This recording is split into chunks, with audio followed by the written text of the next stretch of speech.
Hey, bienvenue dans un cinéma près de chez vous. Mon nom est Olivier et aujourd'hui, je vous parle de John Wick, Chapter 3, Parabellum. Dans le fond, c'est le troisième volet de la franchise John Wick. Euh, le film poursuit les aventures du deuxième où est-ce que John Wick a été excommunicato par l'agence où qu'il est employé comme tueur. Je sais pas si on peut appeler ça une agence, mais en tout cas. Donc, il est en cavale, il a 1 heure pour fuir New York et pour sauver sa peau, parce qu'il a sa tête a été mise à prix pour 14 millions de dollars. Va-t-il réussir? À vous de voir dans John Wick Chapter 3 Parabellum. Dans le fond, si vous êtes habitué à la série John Wick, vous savez que c'est de l'action et encore de l'action.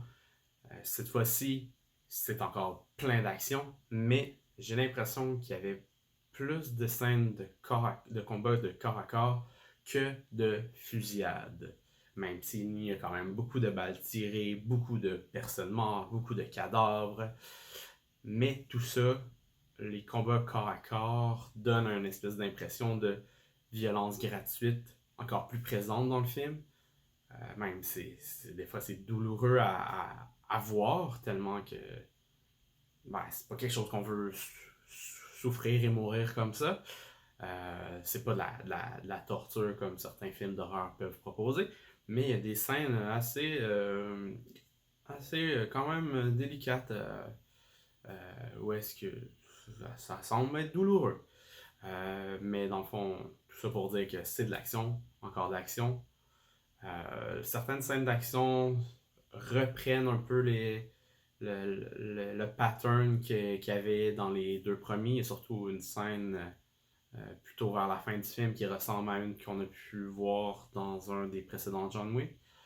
Euh, mais c'est assez différent, mais on sent une certaine similitude. Donc, on dirait que le réalisateur et les scénaristes n'ont pas su complètement se réinventer ou ils ont juste voulu appliquer la recette gagnante qu'ils ont déjà.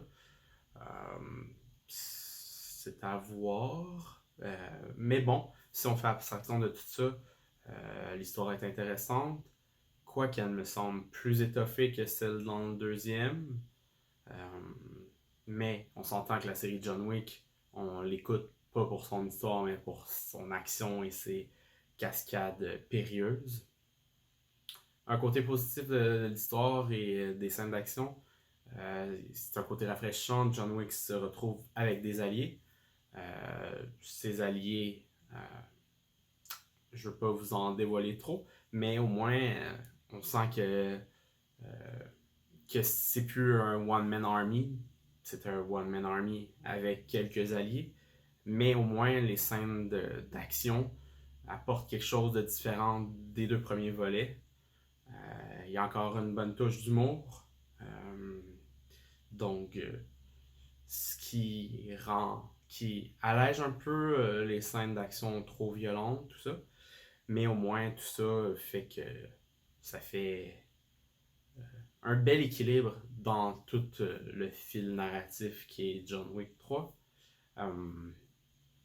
Mais tu sais, si vous êtes habitué, vous savez que c'est tellement exagéré ou même ça devient presque ridicule, mais tout ça devient drôle et divertissant. John Wick 3, comme les deux premiers chapitres, c'est un divertissement pur et simple. Il n'y a pas de réflexion, il n'y a pas rien. C'est un film où on met son cerveau à off et on apprécie euh, le 2 heures et quelques. J'ai pas remarqué combien de temps il durait, mais c'est juste du divertissement. Il y a quand même dans l'histoire un petit bout où l'histoire s'étire pour le peu d'histoire qu'il y a. Euh, mais bon, tout ça apporte un côté narratif dans cet univers-là qui est pas à prendre, il est pas à délaisser, mais c'est pas les scènes les plus palpitantes du film. C'est comme, il y a vraiment comme un premier tiers du film qui est rempli d'action. Celui-ci, ce que je parle, qui parle un peu, qui est qui aurait pu peut-être être réduit en termes de longueur, est un peu plus descendant niveau action, émotif ou whatever. Et ça reprend vers le troisième acte.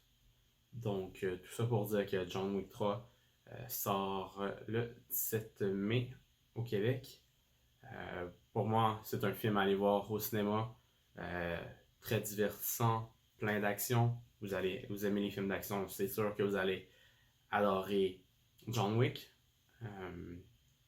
Je crois pas que les deux premiers soient si essentiels. Oui, il y a des personnages qui reviennent, il y a une certaine évolution dans toute cette trame narrative, mais il y a quand même quelqu'un qui connaît pas peut quand même apprécier le tout, même s'il va manquer quelques références. Parce que, comme je disais, pas beaucoup d'histoire, beaucoup d'action. L'action prime surtout. Donc, tout ça reste divertissant. John Wick, Chapter 3, Parabellum, à voir au cinéma. Bon cinéma!